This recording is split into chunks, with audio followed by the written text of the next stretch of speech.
Ella, matulog ka na. Gabi na.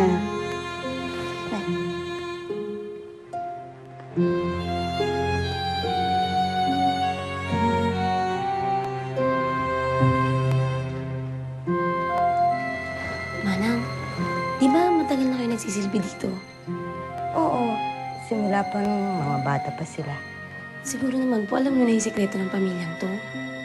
Bakit po ba galit na galit si Ma'am Yvette sa kapatid niya? Hindi naman ganito ang sitwasyon noong araw.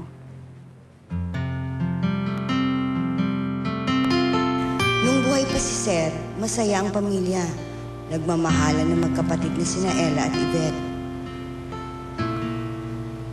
Hanggang mangyari ang isang trahedya.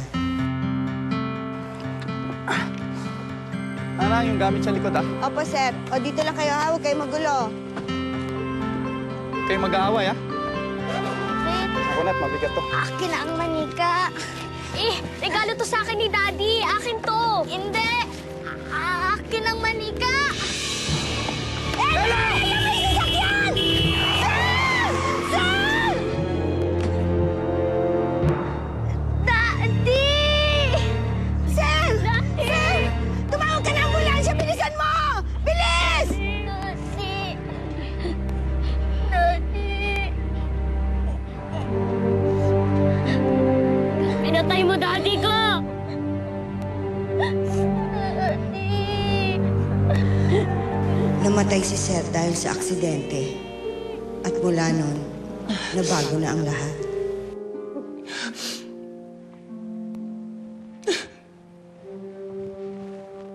Ha? Tama na ho. Lasing na naman po kayo. Hayaan mo na ako. Gusto ko lang makalimot.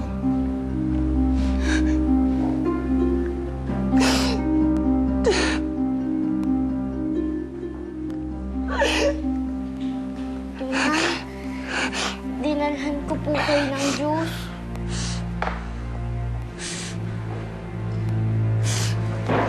Umalis ka dito! Ayoko na makita! Ma, sorry po. Kahit ano naman sabihin mo, hindi mo na mababalik ang daddy mo! Bakit po kayo galit sa akin? Nagtatanong-tanong ka pang baliw ka. Ikaw naman may kasalanan kung bakit namatay si Daddy. Ikaw!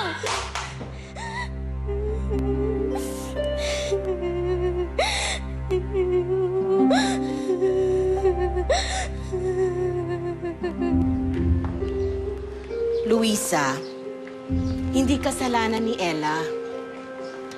Mana, pag-usapan na natin to. Kung gusto mo kunin si Ella, go ahead. Pero anak mo siya. Ma, I just need time.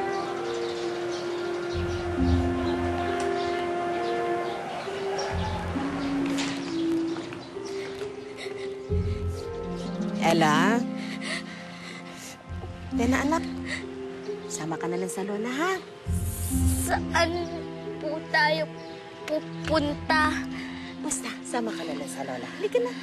Ayoko po. Ella! Ella! Kay Mami. Ella? Mami ako. Sige Ayoko. na. Be a good girl. Ayaw. Oo. Sige na. Mami. Ella! Mami. Ella, Ella. Halika. Mami! Ay, mamamasyal tayo. Halika, pupunta tayo sa park. Ha? Halika na, halika. Anak ko, bibilang ka ni Lola ng maraming toys, ha? Sama ka na sa akin. Tama na. Tama na. Hindi nawala ang galit ng mag-ina kay Ella. Kaya minabuti ng mami ni Seth na kunin na lang si Ella at sa kanya tumira. Mula noon, hindi na nagbalik pang muli si Ella. Hanggang sa lumaki na sila.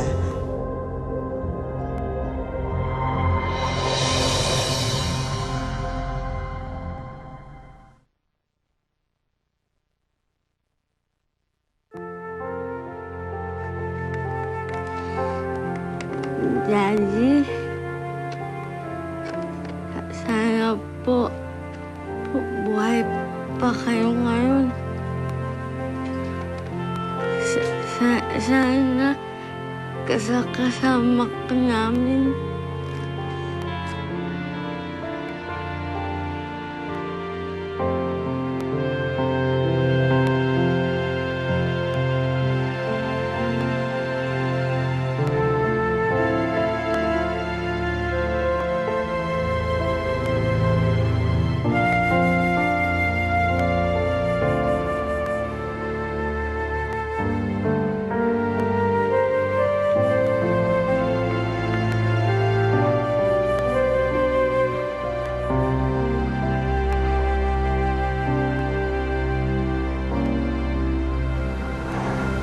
Miss na miss ko na po kayo, Daddy.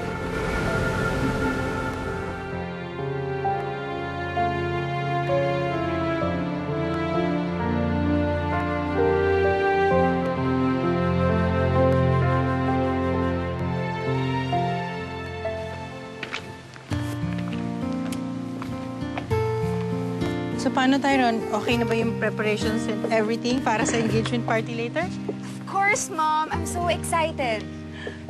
Oo nga, si Mami nga abala-abala sa pag-prepare. Eh, sabi ko naman, simpleng party lang naman to, hindi pa naman kasal.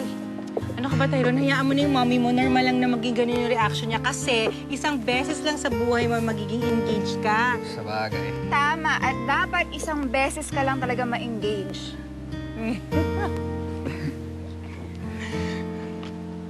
Ma? Ate Yvette? Ella, why are you here? Gusto ko po kasi sumama sa party mamaya. What? What are you saying? Nasisiraan ka na ba ng bait? Hindi ka pupunta sa engagement party ko. No way!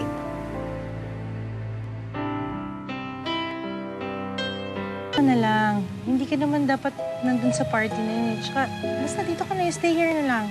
Listen to your ate. Pero bakit hindi ako pwede pumunta? Kapatid naman kita eh. Kahit pa, ano naman gagawin mo doon? Manggugulo ka? No! Ate! Hindi! Promise ko kung magbe-behave ako. I said no! Gusto ko na naman pumunta, ate. Ella, listen to your ate, okay? Anong gagawin mo doon? And besides, nakakaya sa family ni Tyron. Pag pumunta ka pa doon, dito ka na lang. Sige. Siguro nga, tama kayo. Tita, sandali lang mawalang galang na po. Pero, okay lang naman pumunta si Ella sa engagement party namin ni Yvette, Nakakaya naman sa family mo. Hindi, tita. I insist. Okay lang. Ella. I'm personally inviting you sa engagement party namin ng kapatid mo. Mamayang gabi na yun. So, I hope you could come. Sige, magbibihis na ako. Sige.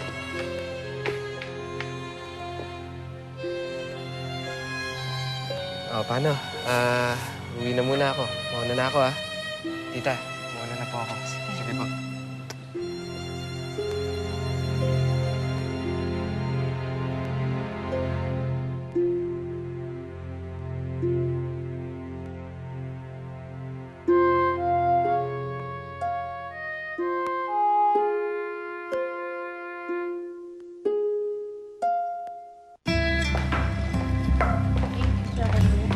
Yay! Excited na ako pumunta sa party.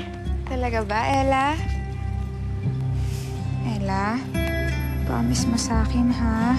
Mamaya, you'll try to act normal. Ayokong mapahiya sa buong angka na mapapangasawa ko, eh. Oo, ate. Wala akong gagawin para mapahiya ka. Dahil sakay na tayo sa kotse. Manang, huwag mong iiwanan si Ella mamaya. Bantayan mo siyang mabuti. Ako bahala. Anak, don't worry. Everything will be okay. I'm sure. Sana nga, Mami. Sana nga. Sure yan, sure yan. Let's go. Baka ikaw na lang yung wala dun.